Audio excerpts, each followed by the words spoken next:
The following is a Joel Michalec production. Let me explain something to you.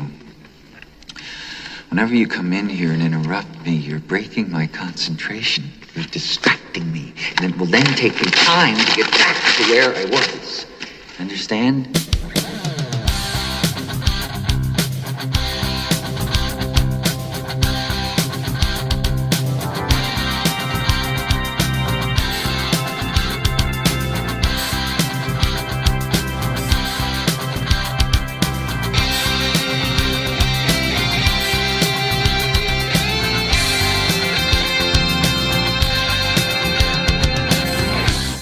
Hello, kiddies, and welcome to another exciting episode of the Joel Michalec Show.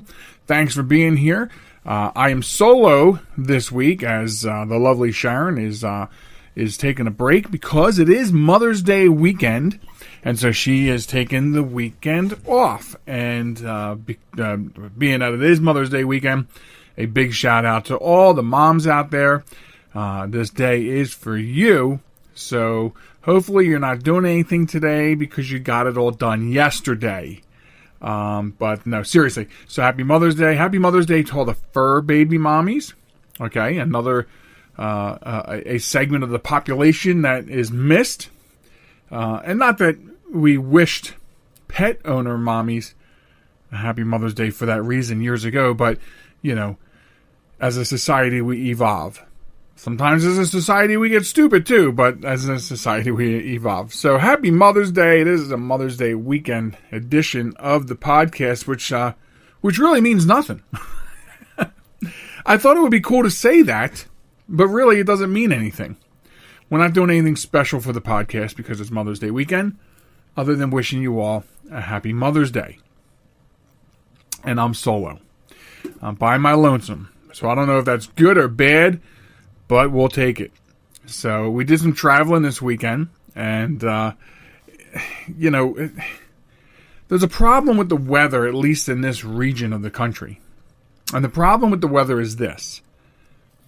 I think there's been 2 nice weekends since the 1st of January.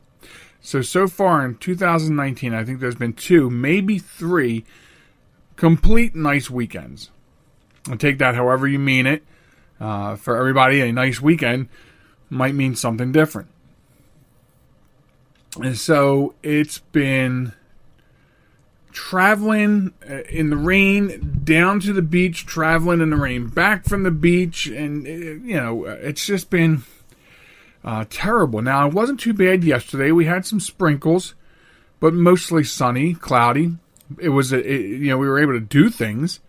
But today, the rain was terrible, and then, of course, driving home, I think we passed by 3, possibly 4, but definitely 3 accidents. And I don't know what it is about, like we talked about on the show before, how people are, for some reason, they turn into jackasses when they get behind the wheel. But then, when it starts raining, they become amazing jackasses, and they drive even worse if that's possible. If it's possible, and what I'm telling you is, it is possible because I've seen it, and I'll never understand what the rush is. Where you're going in such a hurry with so many people on the roadway, conditions deteriorated. Today, driving north on Route 1, I'm telling you, the rain falling and the cars churning it all up turned it into like this wet mist that really made visibility incredibly ugly. You could barely make out the third car ahead of you. It was difficult to make out brake lights. And yet you choose to drive like a moron. And I don't understand that. Why do you have to do that? You don't have to do that. You don't have to drive like a moron. But people do. And so people get hurt. And some people even die. Because you can't follow the rules of the road. You have to be in a hurry. You have to be doing something other than concentrating on your driving. There's all these things, all these different things that happen that cause these issues. One of the accidents that we were stalled and had to work our way through was what the state of Delaware calls a mass casualty event. Isn't that terrible? It's called a mass casualty event. And that's an ugly, ugly name for it. It certainly is. So, there you have it. Please drive carefully. I know it means nothing that I'm saying it. It's more of a wish than, it's not like an order. It's not like I can command you to do that. I would ask you to be careful. I would hate to have to be out and about at the time that somebody decides that's driving like that is driving like that. But please, if you don't want to do it for the other people, do it for yourself and your family. Isn't it worth seeing them at the end of that trip if they're not with you? And if they are, isn't it worth protecting them? Maybe, maybe not. I don't know. So that's my story about the rain and the traveling this weekend on yet another crappy weekend, weather-wise. And it's funny because, my coworker has said to me that he's been living in Delaware, I think, a little over 20 years now.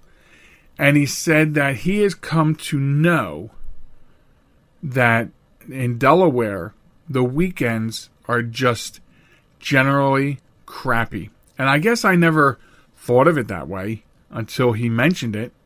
And then now that he's mentioned it, I feel like every weekend is disastrous. We were going to do our own roof.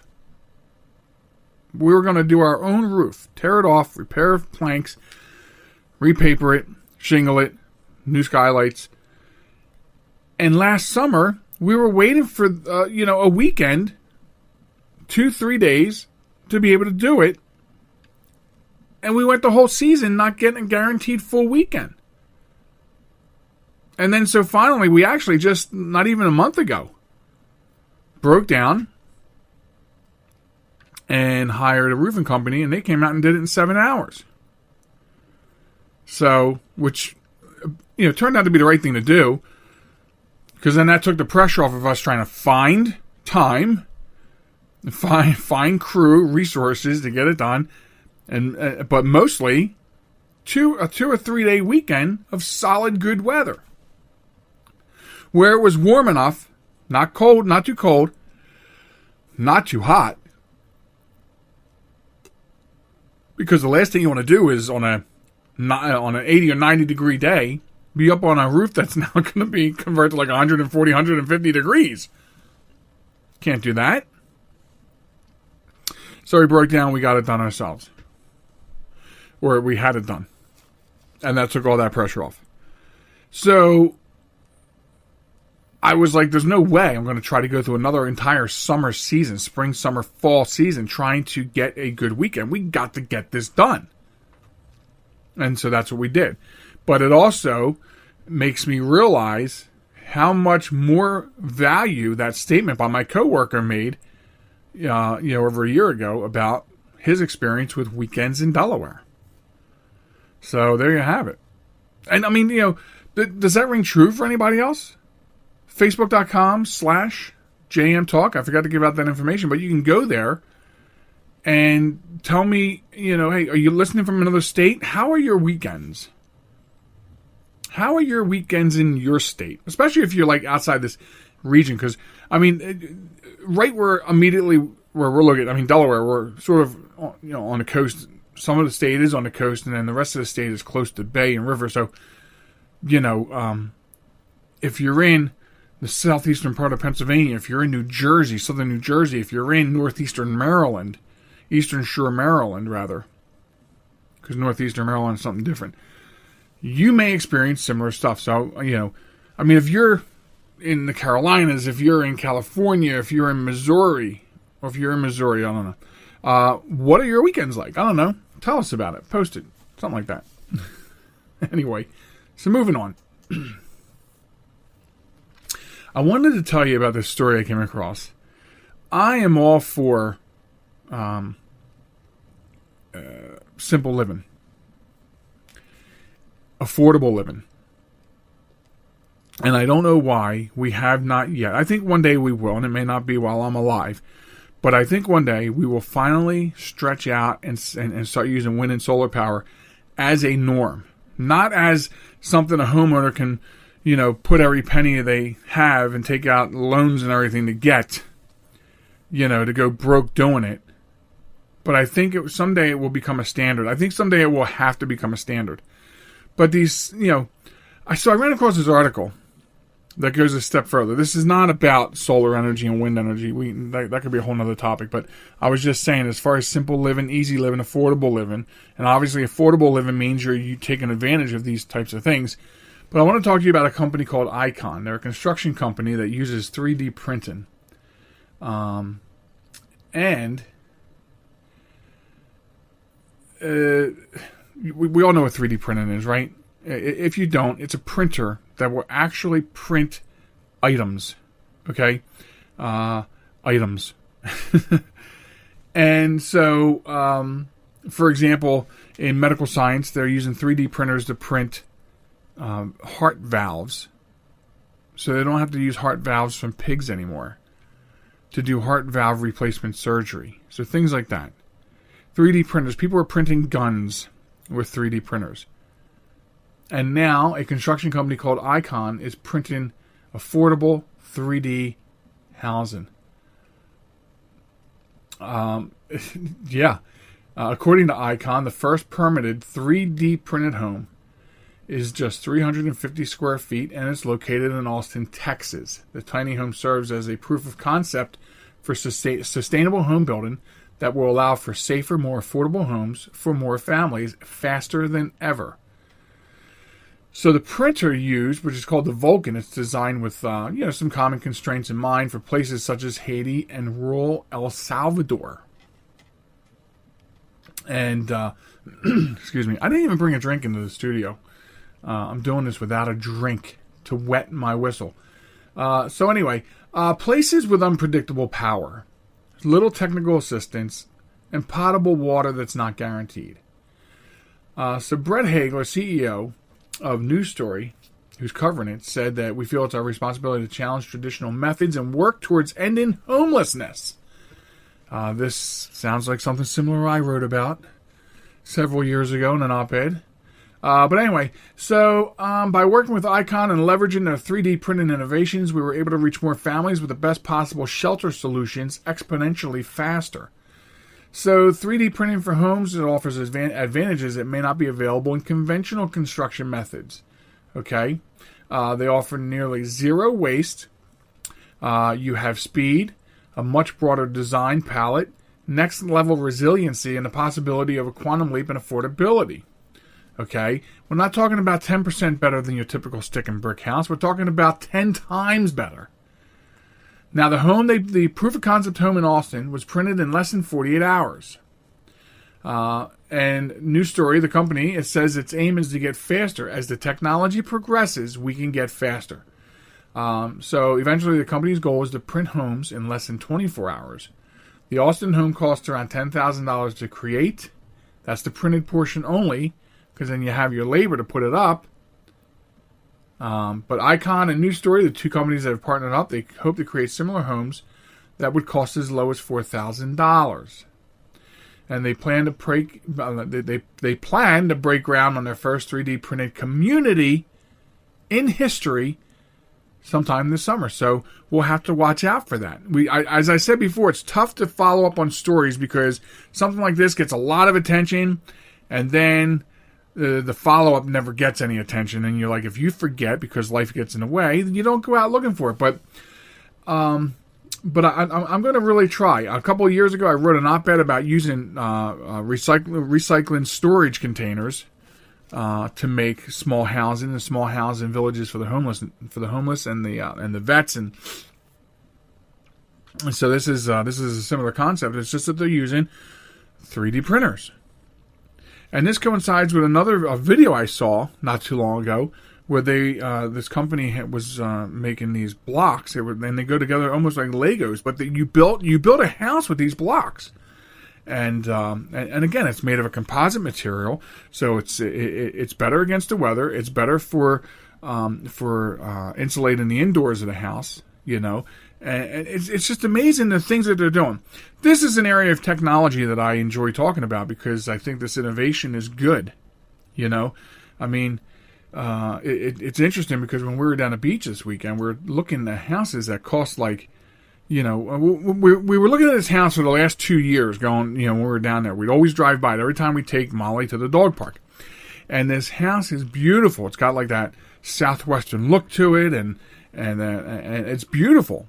But it was for sale for like 2 years. So we didn't see the sale sign a couple weeks ago, and the grass looked high, and the place just looked like it was taken off the market and let go.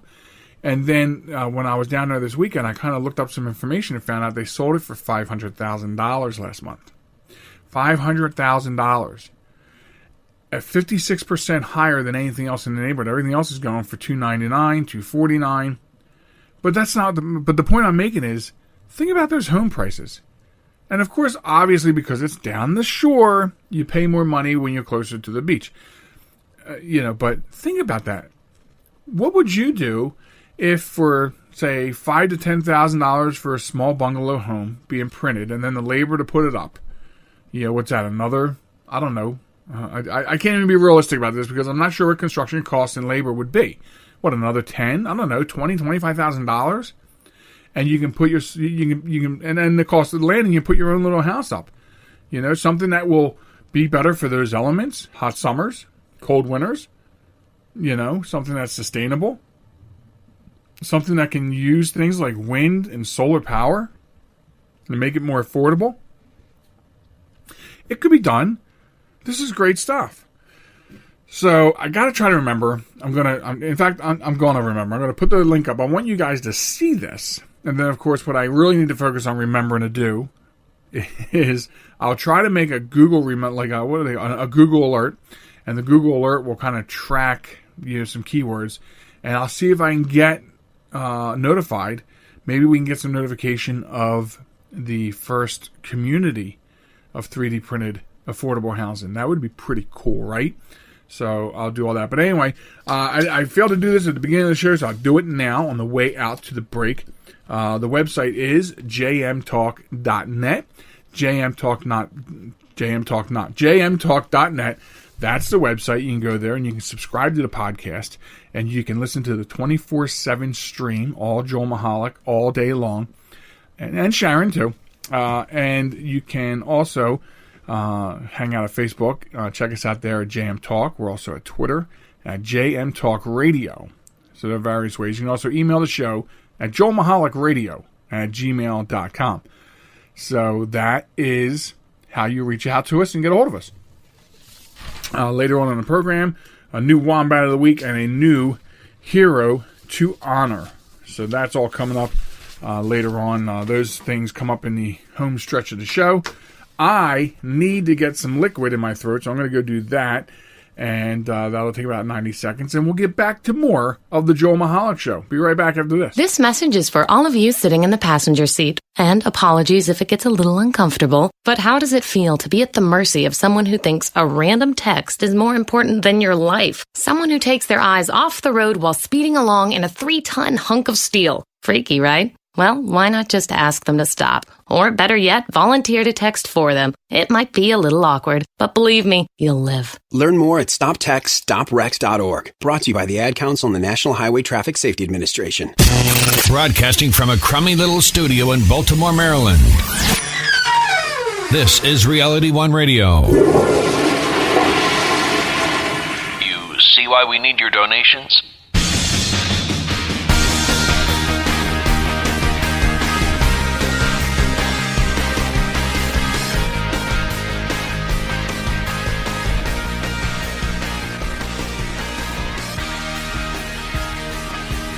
Welcome back to the show. It's the Joel Michalec Show. The website is jmtalk.net. The Facebook is at jmtalk, while the Twitter is at jmtalkradio. Also, joelmichalecradio@gmail.com. That's how you can email us. Or, if you want, you can send your thoughts through text at let's see if I can remember this now. 484-429-6061. 484-429-6061. You can text your thoughts there. And, if they're worthy of some broadcasting, then they get some broadcasting love, right? So there you have it. So there are various ways to reach out to the show on the website, of course, 24/7 stream. Subscribe on your favorite player and pass it along to all your friends. So that's how we do that. So in this segment, a couple things. Last year I read this article. And I'm bringing this up now because I read, maybe not an article so much as an idea last week that I feel now kind of links that. Have you ever done that? Have you ever read something some time ago, and then you run into something else, something simple as a post and comments, and you go, wait a minute, and it makes you think back to something that you read before? Well, this is sort of how this came to be. So last year I read this really interesting opinion piece about, it was entitled, "Stop Giving Toxic People Your Time." And it was from Darius Farah. Now, and what it essentially said was, that sometimes you get upset because of someone's nasty behavior to you, whether it's a coworker, a friend, even family members. And you say, well, they're being nasty. It's not me. It's them, and it causes you to feel bad and this and that. But what the piece was saying was, hey, it's not them. It is you. You choose to associate how these people interact in your lives. We say that others make us feel that way, but that's false. You decide how you feel about the things that happen in your life. So he went on to say you can't control others, and that's why who you spend your time with is a matter of life or death. Okay? He quoted that the great philosopher Epictetus, I'm chopping that up, I'm sorry, said that avoid fraternizing with people who don't share your values. Prolonged association with those with false ideas can only tarnish your thinking. So what was interesting about this was a meme post and comments sort of brought this article back, and that's why I went out and looked for it for today's podcast. Is it was basically saying that you've got to flush negative people out of your life, even if that means family.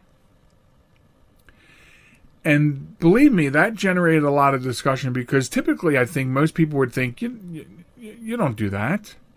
Family is family, right? Blood is thicker than water. You know all the sayings, all the cliches and the sayings, and you don't do that. But it really brought back what this article was saying, about self-reflection and whatnot, thinking about, and even he mentions as a third piece, he said co-workers, friends, even family. And that's what brought me back to this article, was this meme that says, even if it's family, you got to flush the negativity out of your life. And I'm a little uncomfortable with that. I have a family member or two that we're not in touch with, but it doesn't mean that I don't care about them any more or less. But I can't really use that as a good example, because the fact of the matter is what they're saying is negative people, even if they're your family. So if I have no interaction with certain family members, then they're being neither positive or negative in my life, which means nothing as far as this conversation goes. So it's interesting to think about this, and I think there's value. And so again, I personally don't find myself in a position to have to knock family out, but this is the second time in a year or less than a year that I'm seeing that mentioned, and you almost can't not think about that. But let's go back to the original thing here. I brought my tea along. Let's go back to the original point. Does flushing negative people out of your life make your life better? I'm of the opinion that it probably would. I haven't pushed people. Well, I haven't said I'm going to disassociate myself with that person to make my life better. I probably have just allowed people to die away from my life. Does that make sense? I don't make a point to tell anybody, even myself, that's it with this person. But I think the opportunity has been there where I just chose to spend less time and make less contact. And I do believe that it makes your life, you feel better about your life because that person's negativity does not bring you down. So I think there's some truth there with that. So an example was given in the article. Say at your company where you work at, you recently hired a toxic intern. The intern turned out to be a different person from the person that you thought you hired. I see that. I mean, I'm not a hiring person. I've seen that though when I used to hire people back in the day. I'm not in that position now, but I was. And that's the thing. Don't you feel like sometimes when you first meet people, okay, so taking his example, okay, hiring, okay, but what if you just meet somebody new? You're introduced to somebody new. Forget work. And the first impression is, wow, this person's cool. They're pretty neat. They know a lot of things. They're a really nice person. And so there's like some dog and pony show stuff going on there, right? You know, and think about that. That's not real. If somebody has to, whether they're getting a job or they're meeting you and they're developing a friendship, to be something they're not naturally, is all for what they can gain from something, right? If I'm going to be fake, if I'm going to pretend I like horror movies because you do, if I'm going to pretend that I fish, if I pretend I like cars because you do, these types of things. That's fake. And why are you pretending? What are you looking to gain out of pretending to do that? That's what I ask myself when I think about these things, and so this is how I'm bringing it to our discussion here. You know, if you don't like cars, say it. You don't like cars, say it. You know. And what's particularly terrible about going back to the job thing is you hire somebody because that interview was great. Man, this person is going to be great. And then they're hiring you, like, what an asshole. You know, what's bad about that is the investment that you make as a company to train somebody, to bring that person on board them, train them, teach them how to hone that craft, and then it turns out that they're not the right person for the job anyway. Or they're just a very bad person. And I saw a video 2 weeks ago of it was at a seminar. It was at a seminar for CEOs and CFOs and COOs. And this guy who was speaking to them said that people like that you need to get rid of out of your company yesterday because they will bring the good people in your company down. So it's interesting. Like all these things I'm seeing have brought me into this big, long discussion about it. But we can look at it from that corporate level to work level to personal level. And I think we can all say that, hey, we've got some negative people in our lives. And maybe they need to go. And as I said, maybe I don't exactly agree with the family thing. I guess that's as equal as anything else. I don't know. And if that's how it has to be, then that's how it has to be. That's sad though. But if they have to go, they have to go. Because toxic people will bring you down to the point where, you take years off your life worrying about other people and how they perceive you and what they're doing for you in that relationship. You gotta let them go. You gotta cut them loose. So there you have it. Oh my, I'm getting froggy. It's the Froggy Show. Okay. Anyway, we'll move on to the next thing I want to talk about. This is, and this really shocked me. I have got to tell you that this really shocked me. In fact, I just read this morning. And the story coming right out of New Jersey says that people in New Jersey are overdosing on anti-diarrhea medicine. Now, there's some people out there laughing, but this is not fun. This is really weird. They're talking about loperamide hydrochloride, that's the generic name for Imodium AD. So you probably heard about it. You probably saw the commercials. You probably use it. I have used it. When you get a bad case of diarrhea, you have to use something that, let's face it, shuts the pipes off. You got to move forward. You got to get to where you're going. You got to go out and do this. You got to go to work. Sometimes you've got to stop it. And so I know from taking it before, I don't even need to look at the news story for this. A normal dosage, they say you take 2, and then if it perceives, you take 3, no more than 4 in a 24-hour period. I always follow those instructions on any medication. I never knew until I read this why you should not take more than the recommended dosage. I mean, there's always a reason, right? But sometimes you don't go looking for the reason because you just want to take the minimum dosage and get things, let the medicine do what it does, no matter what the medicine is. But there's a growing trend in New Jersey. It's called loperamide toxicity. What is it with my vocabulary today? I swear there's nothing in this tea. The State Poison Control Center at Rutgers, New Jersey Medical School in Newark says that Newark says that the drug has a high potential for abuse, misuse, and risk overdose. Why? Although loperamide is usually used to treat diarrhea, Diane Colella, director of the New Jersey Poison Control Center, says it can be found in common over-the-counter anti-diarrhea medicines such as Imodium, and if taken properly, it doesn't have many side effects. The problem here is, taken 100 times the recommended dose could have fatal side effects, including cardiac arrest.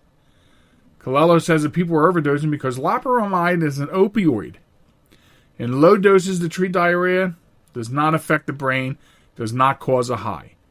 But the majority of patients who are taking it in extremely high doses are taking it either to get high or to avoid withdrawal from other opioids like heroin, fentanyl, or oxycodone.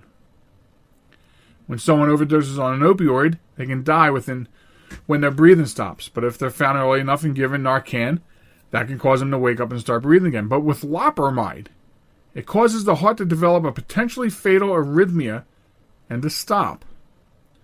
Colella goes on to say that it really stops your heart before it stops your breathing. Narcan, which is effective to revive a typical opioid overdose, does not fix or reverse this type of cardiac toxicity. She says there's been an increase every year in loperamide toxicity cases. I didn't even know that. In 2018, the New Jersey Poison Control took more than 53 calls of patients who were severely affected with loperamide toxicity. And there's also been a slight increase in fatalities each year. I don't even know what to say. I read this article, and I'm just wondering if anyone else is as surprised as I am that loperamide is an opioid. And does it come up on drug testing, on random drug tests? I mean, I don't know. Probably not in a normal dosage. But I mean, 100 times the dose? Listen. Let me tell you something. The box suggests taking a third pill, or let's say a third dose, because it comes in liquid form too, which is what I imagine they're drinking.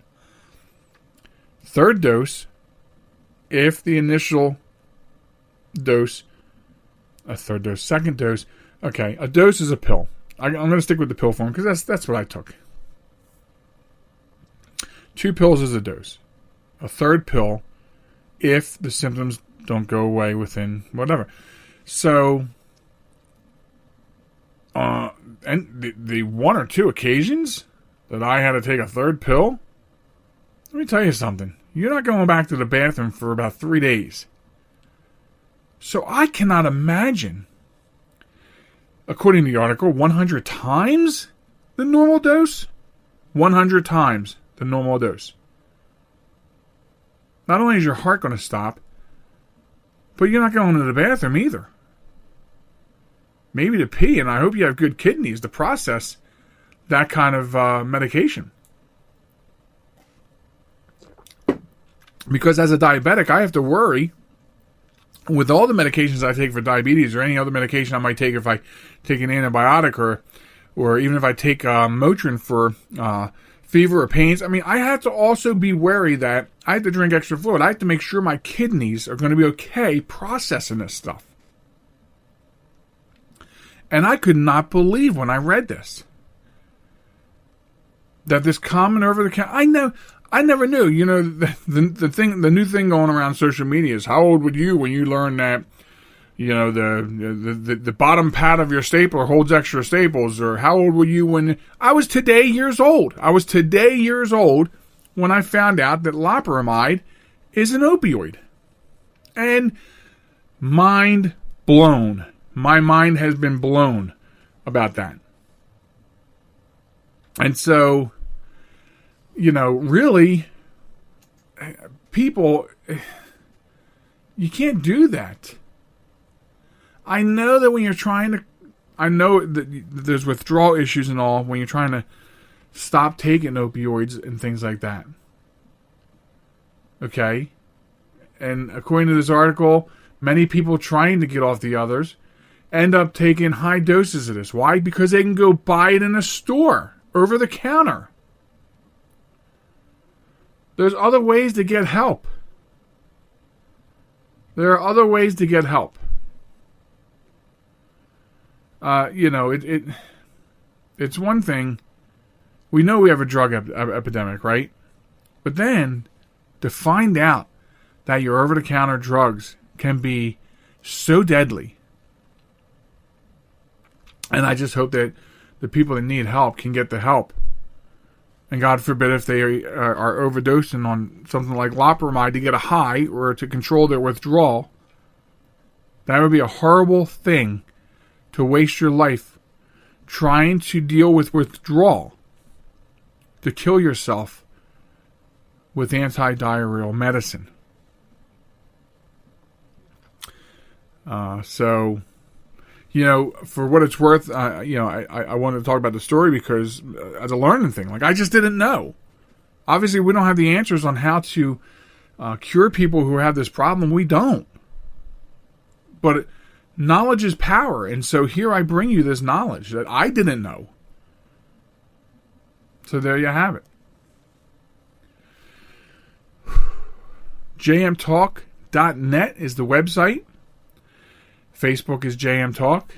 Twitter is JM Talk Radio. Going to take a quick break, come back and do the final stretch with a new hero and a new wombat. So don't go anywhere. We're right around the corner.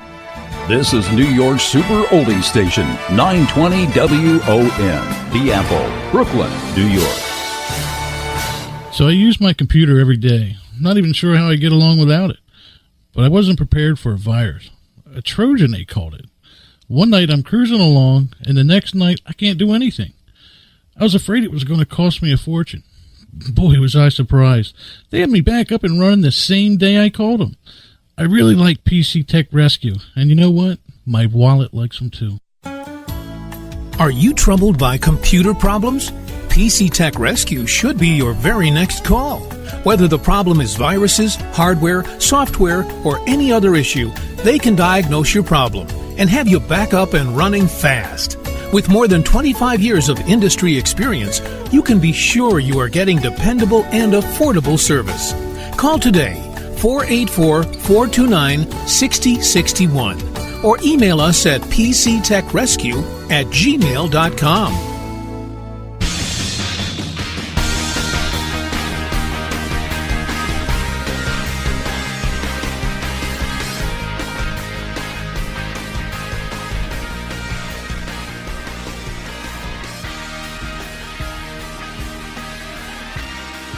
Okay, welcome back. It's the final stretch of the Joel Michalec Show. I'm Joel Michalec here, and reminding you to check out the website at jmtalk.net. Again, that's jmtalk.net. That's where you go. You can get the podcast in 24/7 form if you can't wait from week to week when we drop the new episodes.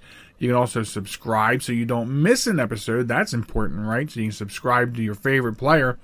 And also, you can check us out at Facebook at jmtalk. And also at Twitter at JM Talk Radio. Speaking of Facebook, we posted last week. I posted, and getting exactly the comments I thought I would get was a video of a Burger King Whopper ice cream cones or rolls, ice cream rolls. Yeah. You know, you've heard of Cold Stone Creamery and places like that where they put the ice cream and all the ingredients onto this cold stone or a cold platter made of maybe steel or something like that, and they mix it all up with spatulas and they form it and do all kinds of neat things. Well, so somebody took a Whopper sandwich and cream and poured it all onto one of these things and made, smashed it all up together and then made ice cream rolls. And I like Whoppers. I just had one today, and I like ice cream, but man, and I'm getting the comments I thought I would get, which were a lot of emoticons of, you know what I mean. So anyway, they're the stupid things that we put out there for your enjoyment on the Facebook page at JM Talk. This is the home stretch of the program. It is Mother's Day weekend, so happy Mother's Day to everybody out there who, if mother of human children or fur children, when it doesn't matter to us. But during the home stretch, we introduce a new Wombat of the Week and a new Honor Thy Heroes hero. And so this week is no different. And we'll start off with the Wombat, and you can join in on the fun by submitting your Wombat of the Week story to the show. Simply email the link to a news story of stupid people doing stupid things to wombat@joelmichalec.com or joelmichalecradio@gmail.com. You can also submit your stories in a message on the Facebook page at JM Talk. Now, if Sharon were here, she would say, what if you have new listeners and they have to know how to spell our name? So the name is Joel Michalec. Last name is Michalec. So there you go. So this week's story is about a man who sues his parents for $86,000 after they get rid of his porn collection. So yes, here is the story. A Michigan man whose parents took him in after his divorce is suing them for throwing away his stash of pornography. He is asking for $86,000, according to court papers. In Michigan, which doesn't name the plaintiff or the defendant. So we have information about the case, but we don't know the plaintiff or the defendant's names. The plaintiff reportedly moved into his parents' Grand Haven, Michigan home back in October 2016 while he was going through a divorce. He brought with him his porn collection worth an estimated $29,000. The porn collector moved to Indiana within a year, where his parents delivered his belongings to him, minus the smutty collectibles. Wanting to be reunited with his erotica, the man allegedly fired off an email to his parents, blaming them for behaving vindictively rather than trying to address the issue with him. If you had a problem with my belongings, you should have stated that at the time, and I would have gone elsewhere, the man reportedly wrote. His father allegedly wrote back saying he destroyed the material for his son's own good. He says in his letter, believe it or not, one reason for why I destroyed your porn was for your own mental and emotional health. I would have done the same if I had found a kilo of crack cocaine. He expressed that it was his hope that his son, whose age wasn't included in the report, would grow to one day appreciate what he did. His father wrote, someday I hope you will understand. The man reportedly complained to police about his parents' actions, but authorities declined to press criminal charges. So he filed a lawsuit asking for $86,000 for his $29,000 porn collection. A couple things here. One, what in the hell are you doing with $29,000 worth of porn when you can watch it all you want on the internet? I don't understand the collection. It doesn't break it down. It just says value to $29,000. Second of all, you're suing your parents. This is the second time in the Joel Michalec Show 2-year history so far that we're talking about court cases of children suing their parents. Is this some sort of new trend? I don't understand. But that's what's going on. I don't have his name, or I would mention it, but he's a wombat. He's the wombat of the week. You don't sue your parents. And I mean, what was in the porn that was worth $86,000? Wow. A $29,000 porn collection. I don't even have much to say on this subject. I mean, I probably could have prepared a bunch of cliches and whatnot, but, I have this feeling, though, because I'm not sure what kind of, I don't know what kind of judge or jury or lawyer would take this case, but I have a feeling he's going to get stiffed. Okay. There's that. I don't have a name to put with the story or the title, but that person is the title holder this week of Wombat of the Week here on the Joel Michalec Show. So don't forget you can get your stories in. Send me something stupider than that. I mean, seriously, folks. The stupider, the better, right? In fact, let's follow this one in the right place. There it is. Well, I hope I'm not playing for the Sixers tonight. I missed the trash can. Okay, so also on the home stretch, we honor a new hero in our Honor Thy Hero segment. And this is where we just kind of go out looking for everyday heroes. Whether it's in law enforcement or fire, or EMS, or dispatch, or the regular world. And we bring those heroes to you. So tonight, this week, I say tonight like I'm live. This week, a bit of an audio clip before we talk about this week's hero. Here we go. And Officer Roger Jamal, so go to the police department. And can you spell your name for me?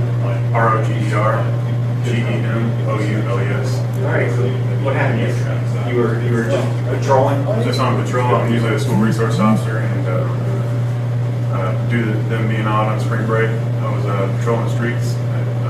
Saw a car driving, had no back glass on the side, and expired registration, so I pulled him over. Happened to be a young man, said he was on his way to a job interview, and we get that stuff all the time, but kind of don't believe it, so kind of question a little bit more and seemed sincere about it, so just figure out how to get his car back home, and then I told him I'd give him a ride to his job interview. That's what happened. Yeah, what made you decide to do that? He was polite when I pulled him over, and seemed like a good young man, so I wanted to give him a chance. Knew if I gave him a bunch of tickets and towed his car, it'd be tough to recover from, so kind of give him a good chance. Otherwise, he'd be fighting from the hole all the time, so just wanted to give him a good opportunity. And so you took him to the job interview? Yes.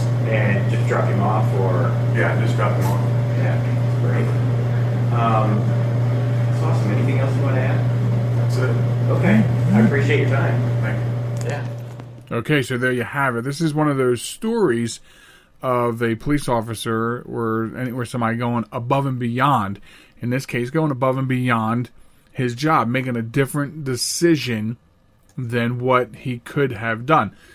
So if we go back and look at this, I'll give you basically, if you didn't get it all from the audio. So this officer from Cahokia, Illinois Police Department is getting praise for his act of kindness. So he pulls over this 22-year-old Keshawn Baldwin for expired plates. Baldwin also doesn't have a valid driver's license. So Baldwin had told Gamolis that he was on his way to a job interview and had to borrow the car so he could make it. Gamolis couldn't let Baldwin drive, so the officer drives Baldwin to his interview. And here's the thing. Keshawn got the job.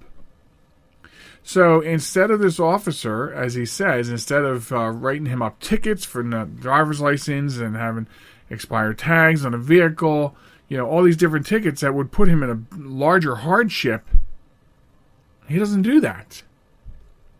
He decides to take him to his job interview, and then he gets the job. So he turns this, what could be an expensive situation for Kershawn Baldwin, into an act of kindness on his part, going above and beyond, helping someone in the community who was struggling already, helps him get to where he needs to go to get that job, at that job interview, and he succeeds. He gets the job.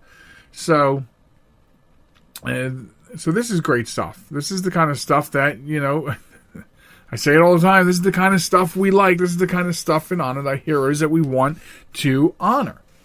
And so this is Officer Roger Gamoles from, if I'm saying all this right, Cahokia, Illinois Police Department. I hope I'm saying it right. And so he is being honored this week on Honor Thy Heroes. And we thank him for his service to the community, and in particular, in this case, of helping this young man get to his job interview and getting his job. So there you have it. Please feel free to share stories of your everyday heroes with us for the Honor Thy Heroes segment. Same route, you can send it to joelmichalecradio@gmail.com, or certainly post it to us on the Facebook page at JM Talk on Facebook. So that's how you do that. We'd love to have some stories. They're hard to find. So everyday heroes, people that go above and beyond. Let's have it. Bring it. Send it. Bring it. Mail it. Whatever you got to do. So they're the two regular things. Now we have this. I have one more thing, and I like that. I said last week on a podcast that when I in the home stretch, I usually have something else other than the Wombat and the Hero, and I was trying to think of what I want to call it. One last thing, one final thing, one more thing. I don't know. That's just kind of like, it did actually fall off my tongue, obviously, but it kind of rolls off, right? One more thing. So here's one more thing that I wanted to talk to you about. Okay. You're familiar with the old scam, Microsoft scam, right? Somebody calls you with an accent. Oh, sorry, didn't mean to punch the microphone. Somebody calls you, they have an accent, and they say they're from Microsoft, and they say that your computer's infected, and they have to gain remote access so they can, clean up your computer. All the while, if you fall for this, and many people fall for this, you wind up having your identity stolen. So now there's a slight twist that has I've gotten multiple reports about a new Microsoft scam where they're calling you and telling you about rebates. And of course, so they need information from you. They need remote access to check to make sure that your computer qualifies. And again, so this is a new twist on an old scam. And this is what they do. This is what these people do, right? They make these new twists. They twist the scams a little bit. They tweak them a little bit so they can get your attention all over again. Or if they missed it the last time, they'll get it this time. This is very popular stuff. It must be, because it's a multi-billion-dollar business each and every year. Let me say that again. Scamming you out of your hard-earned money is a multi-billion-dollar industry annually. Think about that. And think about people who you have in your life that it might be worthy of a conversation with them about phone calls and letters. There's a new FedEx letter going around where they send a fake check in the mail for $1,300. Ask yourself some questions. Why would FedEx be giving me $1,300? And how would Microsoft know what kind of computer I have. How would Microsoft know if I even have a computer? Think about these things. These are really important things. We all have people in our lives, and typically it can be senior citizens, that fall victim to this. If I could have 5 minutes alone in a room with these people and a Louisville Slugger, the world would begin to be a better place. I'm not condoning violence, but I am completely and utterly 7,000% against theft. If it's not yours, keep your hands off. There's nothing, almost nothing worse than a thief. And especially a thief that will social media you out of your money. So, watch out for this. Think about that. In fact, I'll give you a hint right now. Unless you initiate a call with Microsoft support, they are never going to call your personal phone. If you're in the tech industry, like for instance, where I work, every couple of years they call us or email us because they want to do a volunteer software position audit. That's different. They do know what we have, and they want to make sure that we know what we have, or they want to make sure that we know that they know that we know that they know what we have. But as far as your personal lives, they have no idea what you have, if you have. So if you get a call from Microsoft, click, click, click, click, air quotes, or tech support on your personal phone, I would hang up. And don't think, oh, I'll play around with them and outsmart them. Because they're really good at social engineering. They are really good at their job. Because it's a multi-billion-dollar business annually. They know how to get you on the hook. So don't play with them. Just hang the phone up and block the phone number. And there's one more thing for you.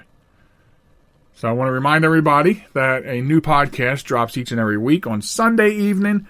Times may vary. So the best thing to do is to stop by the website at jmtalk.net and subscribe to the podcast. Never miss an episode. Also, if you're jonesing, then you can listen to the 24/7 stream.